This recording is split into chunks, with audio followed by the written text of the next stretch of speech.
नमस्कार दोस्तों, स्वागत आप सभी का एजे वीडियोग्राफी पर। झूठ के पांव नहीं होते, वो ज्यादा देर तक टिका नहीं रह सकता, बड़ी जल्दी उसकी पोल पट्टी खुल जाती है। इधर 4 दिन पहले ईडी ने जैसे ही संजय राउत की 11.5 करोड़ की संपत्ति जब्त की, वहीं फिर से संजय राउत ने बीजेपी नेता किरीट सोमैया पर एक और आरोप लगा दिया और मुंबई पुलिस ने आप देखा नाता उनके खिलाफ एक एफआईआर तक दर्ज कर ली।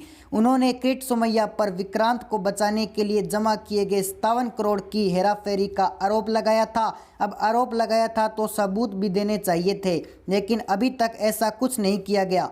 ऊपर से जब किरीट सोमैया ने एफआईआर की कॉपी मांगी तो मुंबई पुलिस ने वो कॉपी देने से भी इनकार कर दिया। लेकिन इस बीच एक ऐसी तस्वीर सोशल मीडिया पर वायरल हो गई जिसे खुद किरीट सोमैया ने 20 दिसंबर 2013 को ट्विटर पर शेयर किया था। इस तस्वीर में तत्कालीन राष्ट्रपति प्रणब मुखर्जी के साथ शिवसेना के सांसद संजय राउत के अगुवाई ने शिवसेना और बीजेपी के सांसदों में मुलाकात की थी और विक्रांत को बचाने की गुहार लगाई थी। और इस तस्वीर से अंत गीते हैं, संजय राउत थे, गोपीनाथ मुंडे हैं और किरीट सोमैया, ये सब नजर आ रहे हैं। अब इस तस्वीर से तो सारी पोल खुलकर रख दी कि इस मुहिम ने 57 करोड़ की हेराफेरी का जो आरोप किरीट सोमैया पर संजय राउत लगा रहे थे, उसमें तो वो खुद भी शामिल रहे हैं। राउत के सवालों का जवाब किरीट सोमैया ने दिया है। उन्होंने कहा कि 2013 में 35 मिनट के आंदोलन में इतनी बड़ी रकम कैसे जमा हो सकती है। ये आंदोलन तो सिर्फ प्रतीकात्मक तौर पर किया गया था।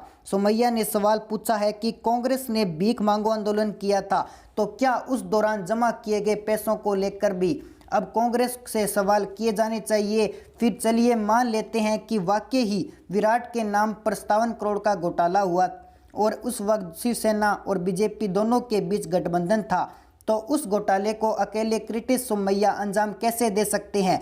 इसमें तो बीजेपी और शिवसेना दोनों के सांसद घेरे में आएंगे। तो क्या दोनों पार्टियों के सांसदों से मिलकर 57 करोड़ रुपए उठा लिए। वैसे अब तो विक्रांत मामले में चुंबेर पुलिस स्टेशन में दर्ज की गई शिकायत ने संजय राउत का नाम भी पुलिस को जोड़ देना चाहिए। उन्हें 57 करोड़ रुपए में से कितना हिस्सा मिला, ये तो वही बता सकते हैं। फिर महाराष्ट्र झुकेगा नहीं, वो मुझे जेल में डालेंगे, मुझे मार डालेंगे, इन सब बिना सिर्फ पैर के बातों से किसी का कुछ नहीं उखड़ता। वो उनसे अब सीधे ये पूछा जाना चाहिए कि तू इधर उधर की बात ना कर, ये बता कि 57 करोड़ अगर 35 मिनट में इकट्ठा किए गए थे तो इस तस्वीर में दिख रहे किस किस नेता को कितने कितने पैसे मिले। अब संजय राउत खुद को इस मामले में साफ साबित कैसे करेंगे। देखा जाए तो आरोप प्रत्यारोप का ये शिलालेख महाराष्ट्र की सियासत में इस वक्त परवान पर है। बीजेपी नेता मोहित कंबोज ने भी संजय राउत पर कुछ इसी तरह के आरोप लगाए हैं। उनका कहना है कि संजय राउत ने मेंस ऑफिस से 25 लाख रुपए लिए थे और उनसे भी पैसे लिए थे, लेकिन कभी वो पैसा लौटाया नहीं। और अब तो संजय राउत मोहित कंबोज को पहचानने से भी इनकार करते हैं। वैसे अब इतना तो संजय राउत को सोचना चाहिए कि बीजेपी के साथ शिवसेना का 30 साल का रिश्ता है। इस तरह के मामलों को कुरेद कुरेद कर सामने लाएंगे तो कीचड़ के छींटे उन पर भी गिरेंगे। फिर दुश्मनी इतनी ही करनी चाहिए कि जब कभी दोस्ती हो जाए तो शर्मिंदा ना होना पड़े। लेकिन मिस्टर नोटी संजय राउत करे भी तो क्या करे, उनके इर्द गिर्द ईडी का शिकंजा लगातार कसता जा रहा है। शरद पवार ने भी तब जाकर पीएम मोदी से मुलाकात करके संजय राउत का दुखड़ा रोया था जब तक सारा खेल हो चुका था। ईडी ने अलीबाग के उनके 8 प्लाट दादरा ने उनका 1 प्लाट जब्त कर लिया था। गुरु आशीष प्राइवेट लिमिटेड नाम के प्रवीण राउत की कंपनी के 1034 करोड़ के गोरेगांव की पात्रा की जमीन घोटाले के मामले में कार्रवाई हो गई थी। समय रहते तो किसी ने भी संजय राउत की मदद नहीं की।